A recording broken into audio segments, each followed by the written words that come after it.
అందరికీ శుభోదయం. ముందుగా ఆదినారాయణ అకాడమీ అఫీషియల్ యూట్యూబ్ ఛానల్లోని మిత్రులందరికీ నమస్కారం.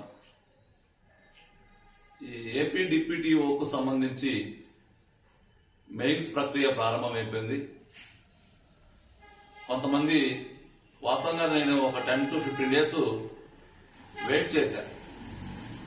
ఎందుకు వెయిట్ చేశా? క్వాలిఫై అయిన మిత్రులు అసలు ఎవరు? అసలు మనం ఒకసారి గమనించుంటే హైయెస్ట్ మార్క్స్ ఎంత ఉంది? నిన్న క్వాలిఫై అయిన 3957 మందిలో ఫిలిమ్స్ లో అత్యధిక స్కోర్ సాధించిన వ్యక్తి హైయెస్ట్ లో ఎక్కడున్నాడు అని ఒకసారి గమనించుంటే, అంటే మనకు తెలిసిన సమాచారం వాస్తవంగా చాలా మంది మనం అనుకున్నాం ఏమంటామంటే 80 హైయెస్ట్ అనుకున్నాం. కొన్ని చోట్ల 90 ఉంది, కొన్ని చోట్ల 100 కూడా ఉంది. అంటే 100 స్కోర్ చేసిన వాళ్ళు కూడా ఉన్నారు.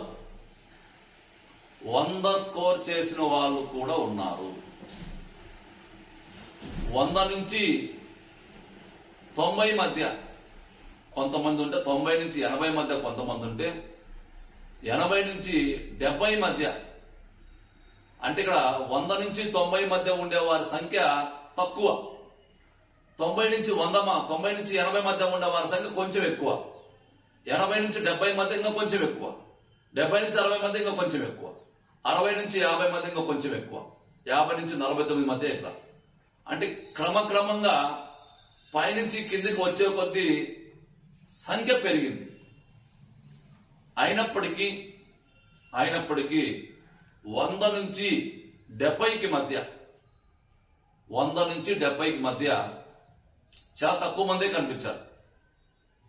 100 నుంచి 70కి మధ్య చాలా తక్కువ మంది. ఇక్కడ 70 నుంచి 60కి మధ్య కూడా తక్కువ మంది. సుమారుగా ఎక్కువ మంది ఎక్కడ కనిపించారంటే 60కి 50కి మధ్య ఎక్కువ మంది కనిపించారు. అంటే సుమారుగా అక్కడ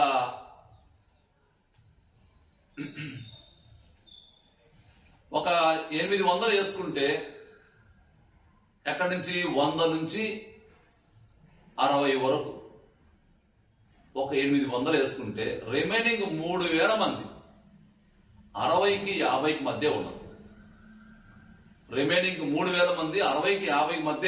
అంటే నాకు తెలిసిన సమాచారం, అంటే నాకు ఎలా అంటే నేను ఈ మధ్య 15 days లో అందరి యొక్క స్కోర్ ను మనం జాగ్రత్తగా అబ్జర్వ్ చేస్తుంటే, ఈ 15 రోజులు ఖాళీగా ఉన్న సమయంలో మనం చేసిన వర్క్ ఏంటంటే ఎవరెవరు క్వాలిఫై అయ్యారు, ఎంతమంది మనం కాల్ చేశారు. చాలా మంది కాల్ చేశారు నాకు. వారి యొక్క స్కోర్ అంతా తీసుకున్న తర్వాత ఎస్ ఇలా ఉండొచ్చు చెప్పి అనుకుంటున్నాం మొత్తం. సరే అవన్నీ మనకు అవసరం లేదు ఇప్పుడు ప్రజెంట్.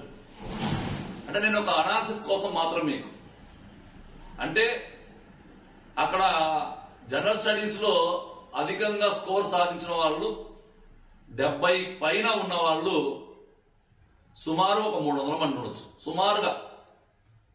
ఇక 70 నుంచి 60కి మధ్య ఒక 500 మంది, అంటే 800 మంది 100 నుంచి 60 వరకు ఉన్నారు. 100 నుంచి 60 వరకు 800 మంది ఉంటే, ఇక 60 నుంచి 50కి మధ్య 60కి 50కి మధ్య 3100 మంది అక్కడ కనిపించారు. దగ్గర సుమారుగా, ఎగ్జాక్ట్ గా కాదు, ఒక సుమారు అంచనా ప్రకారం. అంటే ఎక్కువ మంది 3000 మంది కావచ్చు, 3000 పైన మంది కావచ్చు, అక్కడే కనిపించారు ఎక్కువ మంది. సరే ఏది ఏమైనా కానీ ఇలా ఉంది. ఇలా ఉన్నప్పుడు ఇక మనం ఏం గమనించాలి ఇవన్నీ అంతా అంటే, వీళ్ళలో సీరియస్ గా చదివేవాళ్ళు, నేను చెప్పా కదా, ఈ 60 నుంచి 50 మధ్య ఉన్న వాళ్ళలోనే 60 నుంచి 50 మధ్య ఉన్న వాళ్ళలో 2 రకాల వాళ్ళు కనిపించారు. డిఎస్సికి ప్రిపేర్ అయ్యే మిత్రులు, కేవలం డివైఓకి ప్రిపేర్ అయ్యే మిత్రులు. ఈ డిఎస్సికి ప్రిపేర్ అయ్యే మిత్రులు ఎవరైతే ఉన్నారో వాళ్ళందరూ డ్రాప్ అయిపోయారు. ఎక్కడి నుంచి 60కి 50కి మధ్య ఉండేవాళ్ళు. ఇక నెక్స్ట్ తర్వాత ఈ 60కి 50కి మధ్య ఉండే మిత్రులలో కొంతమంది టీచర్స్, ఉపాధ్యాయ మిత్రులు కూడా కొంతమంది గ్రూప్ 2 మీద ఆల్రెడీ గ్రూప్ 2 కొంత సీరియస్ చదివే వాళ్ళు కొంతమంది ఉంటారు. ఆ గ్రూప్ 2 నాలెడ్జ్ తో రాసిన వాళ్ళు కొంతమంది ఉన్నారు. గ్రూప్ 2 సిలబస్ ఆల్రెడీ కంప్లీట్ చేసిన వాళ్ళు కొంతమంది, వాళ్ళు కూడా చాలా మంది డ్రాప్ అయిపోయారు. సో ఇక్కడ ఆ 100 నుంచి తీసుకుంటూ వస్తే వారిలో కొంతమంది civil service aspirants civils prelims result వచ్చింది కాబట్టి వాళ్ళు కొంతమంది డ్రాప్ అయిపోయారు. ఇక మనకు చిట్ట చివరిగా మిగిలిన వాళ్ళు ఎవరైతే ఆల్రెడీ గ్రూప్ 2 గతంలో సాధించిన వాళ్ళు, అది నాన్ ఎగ్జిక్యూటివ్ కావచ్చు, ఎగ్జిక్యూటివ్ కావచ్చు, సాధించిన వాళ్ళు ఆల్రెడీ గ్రూప్ 1 ఆల్రెడీ ఈ ఎండిఓ కానీ ఈఓఆర్డి కానీ లేకపోతే రకరకాల ఉద్యోగాలు సాధించిన సీనియర్స్ వాళ్ళు కొంత స్టెబిలిటీగా ఉన్నారని చెప్పి అనిపిస్తుంది. సో ఏది ఏమైనా కానీ నిన్న కూడా చెప్పాను మీకు, నేను ఇలా ఉంటుంది పోటీ, వీళ్ళ మధ్య పోటీ ఉంటుంది చెప్పాను.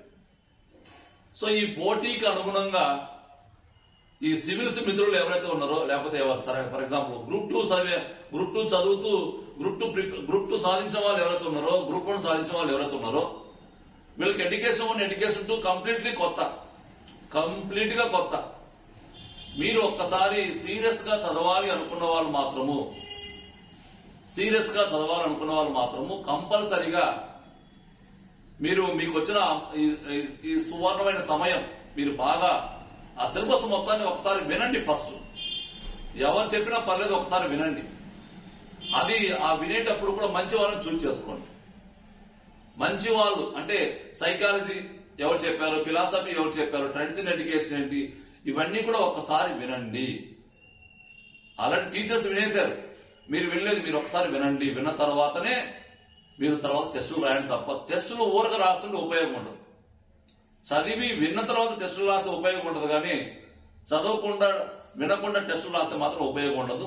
మళ్ళీ ఒకసారి చెప్తున్నాను. సరే, ఇదంతా గమనించిన తర్వాత ఇక మనకు ఒక అప్డేటెడ్ అంశం ఏంటంటే, మనకు అప్డేటెడ్ అంశము ఏకలవ్య మోడల్ రెసిడెన్షియల్ స్కూల్.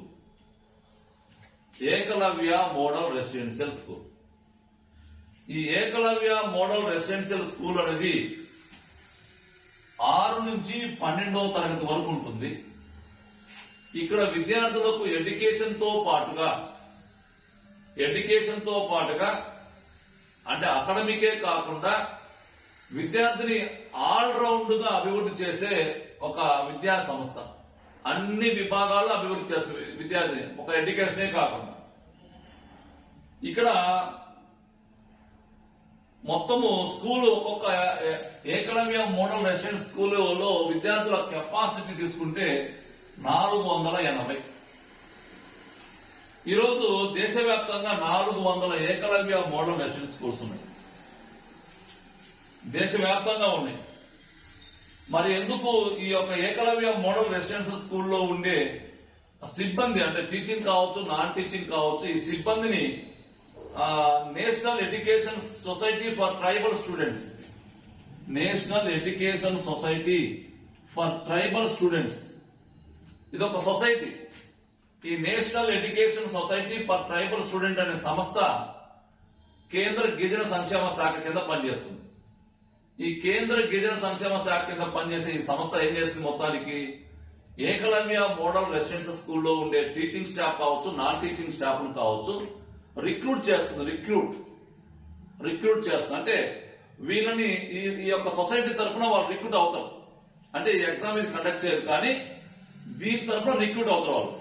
ఇప్పుడు మీరు గమనించారా, ఆంధ్రప్రదేశ్ లో కూడా మనకు కొన్ని ఆశ్రమ పాఠశాలలు ఉన్నాయి. ఆశ్రమ పాఠశాలకు ప్రత్యేక సొసైటీ ఉంటుంది. ఆ సొసైటీ ద్వారా వాళ్ళ జీతాలు కావచ్చు, లేకపోతే రిక్రూట్మెంట్ అలా జరుగుతుంది. మొత్తానికి ఎగ్జామ్ పెట్టేది డిఎస్సి ద్వారా జరగైనా కానీ ఒక సొసైటీ ద్వారా వాళ్ళకు శాలరీస్ వస్తుంటాయి.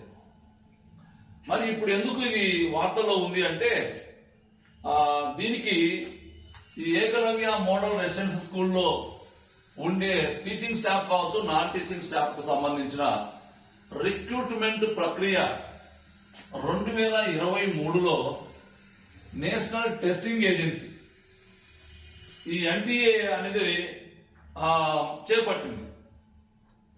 ఎన్టీఏ చేపట్టింది. దీని ద్వారా ఏం జరిగింది మొత్తానికంటే,